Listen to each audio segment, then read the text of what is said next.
السلام علیکم دوستو۔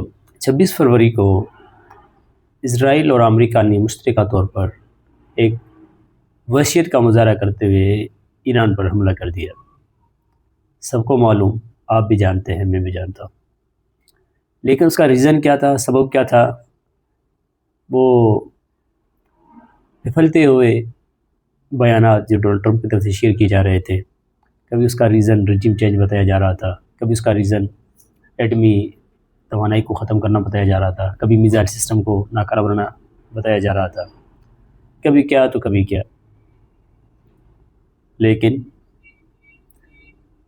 ابھی آپ نے دیکھا ہوگا کہ ان کے بیانات کیسے، شاید گرگٹ اتنی تیزی سے اپنے رنگ نہیں بدلتا جتنی تیزی سے ڈونلڈ ٹرمپ اپنے بیانات بدل رہے ہیں۔ ابھی تو ابتدائے شہر ہوتا ہے کیا، آگے آگے دیکھیے ہوتا ہے کیا۔ ابھی پکچر باقی ہے، تھوڑا اور انتظار کیجیے، مزے لیجیے، انجوائے کیجیے، مایوس نہ ہو۔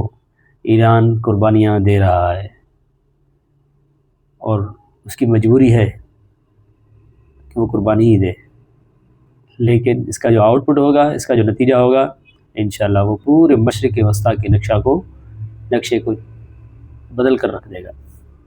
سو پریشان مت ہوں، فتح حق کی ہوگی، سچ کی ہوگی۔ دیر ہو سکتی ہے لیکن ناکام نہیں ہو سکتی، حق ہمیشہ کامیاب رہتا ہے۔